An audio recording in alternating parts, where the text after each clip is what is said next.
Very good morning. Good morning sir. आज देखने वाले हैं telescopic types of absorber. Telescopic types of absorber. Actually इसका नाम शॉक एब्जॉर्बर गलत है, होना क्या चाहिए डैम्पर। क्यों होना चाहिए? क्योंकि जो भी रोड शॉक्स हैं वो इसके द्वारा एब्जॉर्ब नहीं होते, वो होते हैं स्प्रिंगिंग डिवाइस के द्वारा, चाहे वो लीफ स्प्रिंग हो चाहे वो कॉइल स्प्रिंग हो। पर लीफ स्प्रिंग्स के साथ या कॉइल स्प्रिंग्स के साथ जब वह दबती है तो उसके अंदर क्या हो रही है, एनर्जी स्टोर हो रही है, और जब वो एनर्जी रिलीज होती है, विक्षेपित होती है, तो उस समय वाइब्रेशन उत्पन्न होती है। उस वाइब्रेशन को एब्जॉर्ब करने के लिए ही ये डैम्पर प्रयोग किए जाते हैं। लीफ स्प्रिंग्स में ये वाइब्रेशंस लीफ आपस में कैंसिल करते हैं, परंतु जब धीरे धीरे उनके बीच का लुब्रिकेंट खत्म हो जाता है तो फिर वो आवाज करने लगती है और उसकी डैम्पिंग जो क्वालिटी होती है वह धीरे धीरे खत्म हो जाती है। इसलिए इस वाइब्रेशन को कैंसिल करने के लिए ये शॉक एब्जॉर्बर या फिर ये डैम्पर प्रयोग किए जाते हैं। एक्चुअल नाम है इसका डैम्पर, परंतु चलन में है shock absorber. Shock absorber everywhere is shock absorber. Shock को एब्जॉर्ब ये नहीं करता, शॉक को एब्जॉर्ब करती हैं स्प्रिंग्स, चाहे वो लीफ स्प्रिंग हो चाहे वो कॉइल स्प्रिंग हो। ये बात क्लियर है? अब हमारे पास एक लिमिट है। यदि हम सस्पेंशन को सॉफ्ट कर दें, स्प्रिंग्स को लचीला बना दें ज्यादा, तो वो सस्पेंशन तो सॉफ्ट हो जाएगा, परंतु उससे क्या है, रोड होल्डिंग्स, जो टायर और सड़क के बीच का संपर्क गड़बड़ा जाएगा। जो होना चाहिए वैसा नहीं होगा। जो ट्रैक्शन मिलना चाहिए, जो वाहन के टायर को आगे बढ़ाने के लिए जो ट्रैक्शन मिलना चाहिए वो नहीं मिलेगा। फिर जब वाहन किसी बम्प के पार भी चला जाएगा तो वाइब्रेट करता रहेगा। और यदि रिजिड बना दिया जाएगा लीफ स्प्रिंग्स को या स्प्रिंग्स को, ज्यादा हम ऐसा बना देंगे कि वो बहुत हाई टेंशन हो जाए, तो उससे जो रोड शॉक्स हैं पूरे बॉडी में, चेसी में और ऑक्यूपेंट्स को ट्रांसमिट हो जाएंगे। इसलिए ऑप्टिमम चाहिए बीच का रास्ता, और स्प्रिंगिंग डिवाइस के कारण जो भी वाइब्रेशंस उत्पन्न हो रही हैं वो कैंसिल भी, ये जरूरी है। इसके लिए प्रयोग किए जाते हैं ये शॉक एब्जॉर्बर या डैम्पर। यह मेनली दो टाइप के होते हैं, एक फ्रिक्शन टाइप के और दूसरा हाइड्रोलिक टाइप। आजकल एक तीसरा एयर। ठीक है, तो जो पहला वाला फ्रिक्शन टाइप का था वो ऑब्सोलीट हो गया, उसके बाद आया हाइड्रोलिक टाइप। हाइड्रोलिक टाइप में भी दो टाइप के, एक telescopic twin type, twin cylinder type, और एक मोनोट्यूब टाइप। ये जो चित्र बना है वो ट्विन ट्यूब का चित्र बना है। ट्विन, ट्विन माने दो ट्यूब, एक इनर ट्यूब है एक आउटर ट्यूब, इसमें दो ट्यूब है। सिंगल ट्यूब भी चलती है। सिंगल ट्यूब छोटी कारों में पहले यूज होती थी, अभी भी होती है, कई जगह पर होती है। दोनों की कार्यप्रणाली आज यहाँ पर क्लियर समझा दी जाएगी। अब जो ये टेलीस्कोपिक शॉक एब्जॉर्बर, इसका नाम दिया गया, ये दिया गया टेलीस्कोप के द्वारा, क्योंकि इसका जो संरचना है, ये तो शॉक एब्जॉर्बर को हमने काट दिया है, इसलिए ये इस आयताकार दिखाई दे रहा है। पर होता कैसा है, ये सिलिंड्रिकल होता है। यह एक सिलिंड्रिकल ट्यूब होती है, बेलनाकार ट्यूब होती है, जिसमें ये आउटर कवर है इसका, ये अपर साइड है जो कि चेसी के साथ या बॉडी के साथ रहती है, ये लोअर साइड है जो एक्सल के साथ है। इन दोनों के बीच में ये है इनर सिलेंडर जो ब्लू लाइन से लगा हुआ है। सबसे पहले इसकी कंस्ट्रक्शनल डिटेल्स को समझने की कोशिश करो। सबसे पहले क्या, कि कोई भी पार्ट है, ऑटोमोटिव पार्ट है या कोई भी पार्ट्स है, उसकी संरचना किस तरह की है, क्या क्या पार्ट्स उसके साथ फिट हैं, जब तुम्हें ये समझ में आएगा तभी जाकर उसकी कार्यप्रणाली समझ में आएगी। जब तक इसके अंदर के पार्ट्स समझ में नहीं आएंगे तब तक कुछ भी समझ में नहीं आएगा। तो जो इंटरनल ट्यूब है इसके अंदर ये एक रॉड है, यानी कि ये कनेक्टिंग रॉड टाइप की है जो कि कनेक्ट कर रही व्हीकल बॉडी और इस पिस्टन को। इस पिस्टन के साथ ही दो वाल्व हैं। वाल्व ए, ये टू वे वाल्व, इस पर दबाव पड़ने से फ्लूइड यहां भी जा सकता है और यहां का फ्लूइड वापस यहां भी आ सकता है। Two way valve. एक वाल्व है असेंबली लोअर साइड में इसके फिट है, लोअर पार्ट में एक और वाल्व है, यह भी टू वे वाल्व है।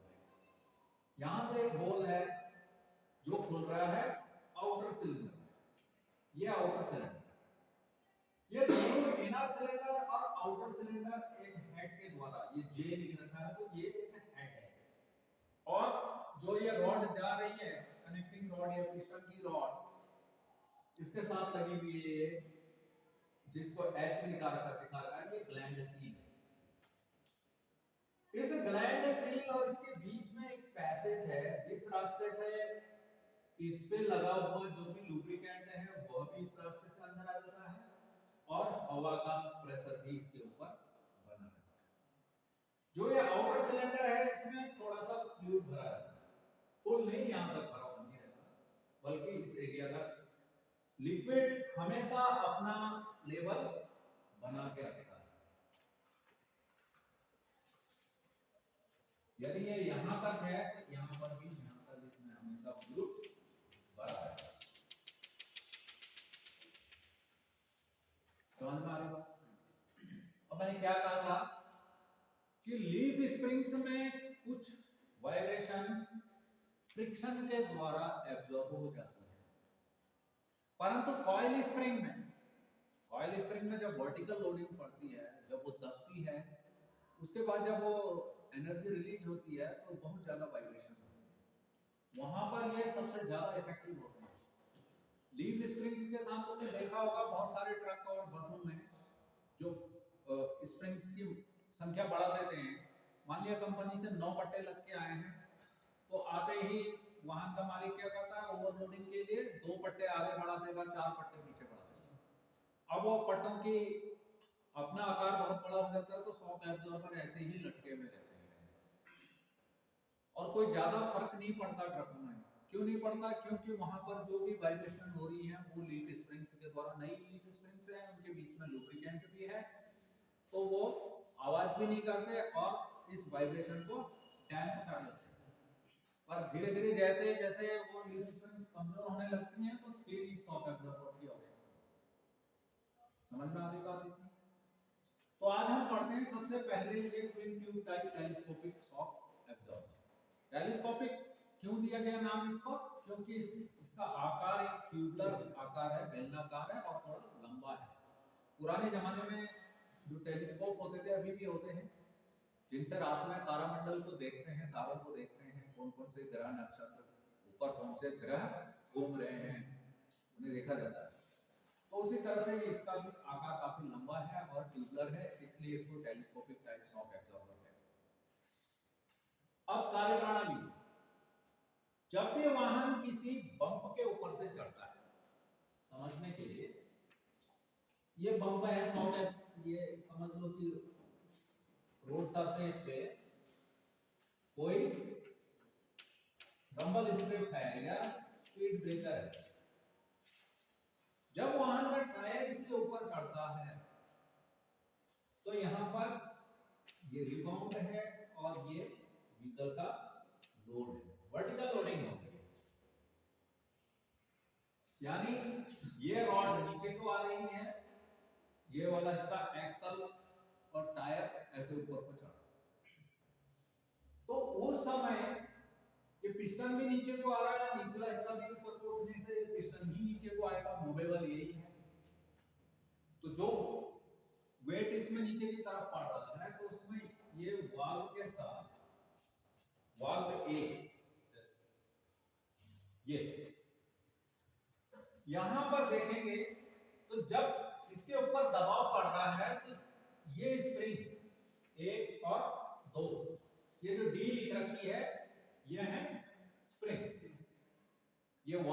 संरचना है जो ये वाल्व है वो कैसा होता है, वो यहाँ पर दिखाया गया है। इसको जूम कर दे।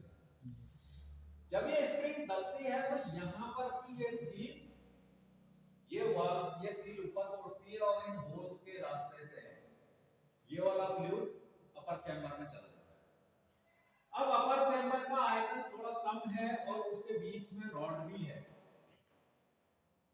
तो इस वजह से यहाँ का वॉल्यूम कम है, ये सारा फ्लूइड यहाँ नहीं आ सकता। तो ये प्रेशर एक्सर्ट होता है यहाँ वाल्व बी पर, और इस वाल्व बी के रास्ते भी फ्लूइड ये लोअर चैम्बर में आ जाता है, यहाँ से एनुलर होल से इस ट्यूब में ऊपर को चढ़ जाता है। अब जो इसके ऊपर हवा है वह इस लुब्रिकेंट के साथ मिलकर इसकी विस्कोसिटी को बढ़ा देती है। विस्कोसिटी बढ़ाना मतलब इस ऑयल को गाढ़ा कर देती है, जिस वजह से ये ज्यादा और ऊपर नहीं जा सकता। समझ में आ रही बात?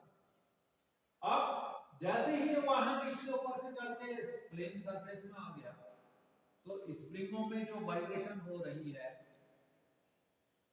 वह क्या हुआ, इसको दबाया, इसको दबाने से ये ऑयल जो है गर्म हुआ। जब भी दाब बढ़ता है तो ताप भी बढ़ता है। कितना? जब 7 किलो पास्कल पर स्क्वायर सेंटीमीटर का दाब बढ़ता है तो उससे तापमान में 1.1 डिग्री सेंटीग्रेड की वृद्धि हो जाती है। यह मैंने तुम्हें जब कंप्रेशन स्ट्रोक पढ़ाया था उसमें इस बात को क्लियरली समझाया था, किस तरह से कि इंजन के अंदर के गैसों का तापमान 440 डिग्री होता है, बताया ना। तो जब वाहन वापस प्लेन में आ जाता है तो फिर रॉड डी, रॉड ये जो जी है रॉड, ये अपनी जगह पे आ जाती है। अब जब ये ऊपर को जाती है रॉड तो यहाँ जो फ्लूइड गया हुआ है इसके ऊपर दबाव पड़ता है।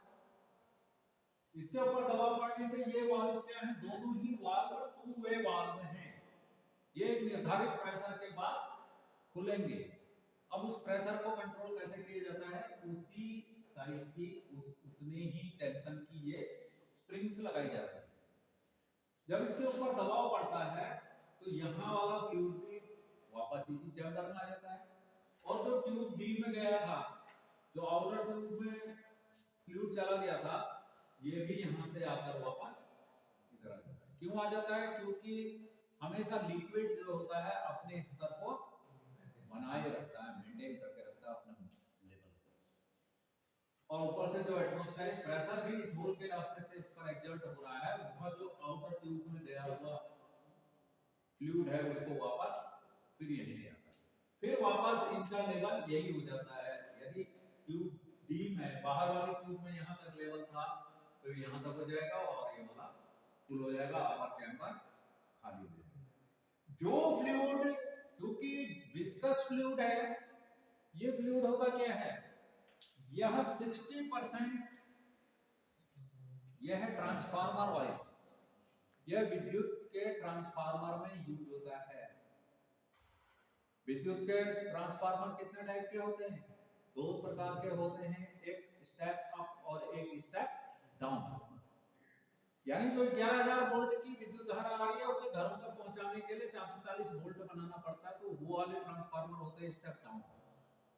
जब पावर प्रोडक्शन हो रहा होता है तो उस समय जितने भी पावर बना रही है टरबाइन, उसको और बढ़ाने के लिए वो स्टेप अप ट्रांसफार्मर यूज किए जाते हैं।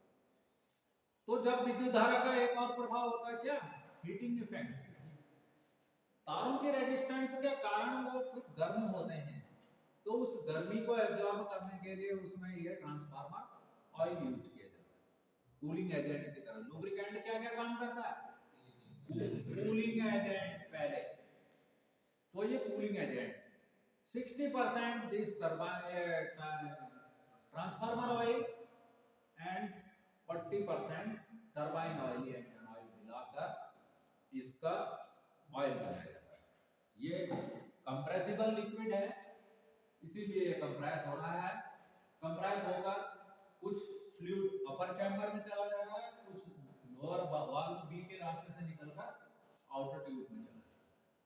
और जैसे ही वाहन प्लेन में आ रहा है, स्प्रिंग वापस जा रही है, तो स्प्रिंग में जो एनर्जी स्टोर हुई थी वो रिलीज हो रही है, तो इस वजह से ये रॉड भी ऊपर को जाते हुए फिर इस फ्लूइड पर प्रेशर डाल रही है, यहाँ का फ्लूइड वापस अपने चैम्बर में आ जा रहा है और आउटर चैम्बर में गया हुआ फ्लूइड भी इस जगह आके इस तरह से ट्यूब सिलेंडर डी और सिलेंडर इनर सिलेंडर और आउटर सिलेंडर का जो लेवल है फ्लूइड का वह मेंटेन हो रहा है और इस तरह से ये जितनी भी वाइब्रेशंस हुई थी वो सारी की सारी वाइब्रेशंस एब्जॉर्ब हो गई। नेक्स्ट है जो single tube type. Single tube type में एक ही सिलेंडर है, इसके अंदर फ्लूइड भरा हुआ है, इस पिस्टन में दो होल हैं, ऑरिफिस हैं, छोटे छोटे होल्स हैं। जब भी इसके ऊपर दबाव पड़ रहा है तो ये फ्लूइड अपर चैम्बर में और जैसे वहां ब्लेड में आ रहा है दबाव हट रहा है तो ऊपर वाला अब ये जब पिस्टन ऊपर की तरफ को जाएगा तो वो वापस नीचे आएगा।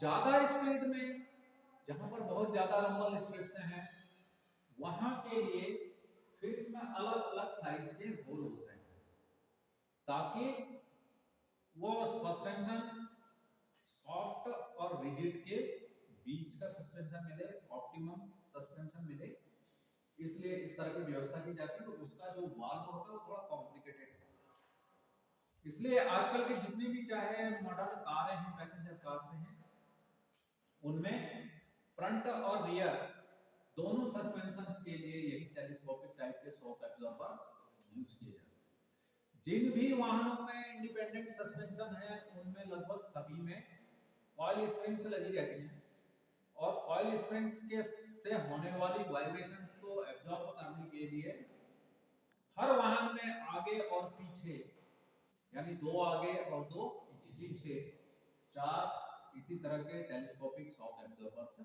लगे हुए रहते हैं। इसके अलावा जो शॉक एब्जॉर्बर हैं वो नाइट्रोजन गैस वाले भी होते हैं, गैस फील्ड शॉक एब्जॉर्बर्स भी होते हैं। मैग्नेटाइट सस्पेंशन पढ़ाएंगे हम तुम्हें मॉडर्न ट्रेंड जब आएगा, जब air suspension, hydroelastic suspension, hydrostatic suspension, उसके बाद आएगा मैग्नेटाइट सस्पेंशन। तो यदि तुम्हें आज टेलीस्कोपिक शॉक एब्जॉर्बर की कार्यप्रणाली समझ में आ गई तो मैग्नेटाइट समझना बहुत ही आसान हो जाएगा। ठीक है, तो आज के लिए इतना काफी है, समझ में आ गया? किसी को कोई शक तो नहीं है? बहुत अच्छी बात है, ये दुपट्टा में सही मेला है, उसमें तुम्हारा क्या है, रस्साकसी? गुड, अभी रस्साकसी का मैच भी होना है, जीत के आना है, ठीक है? So have a great day.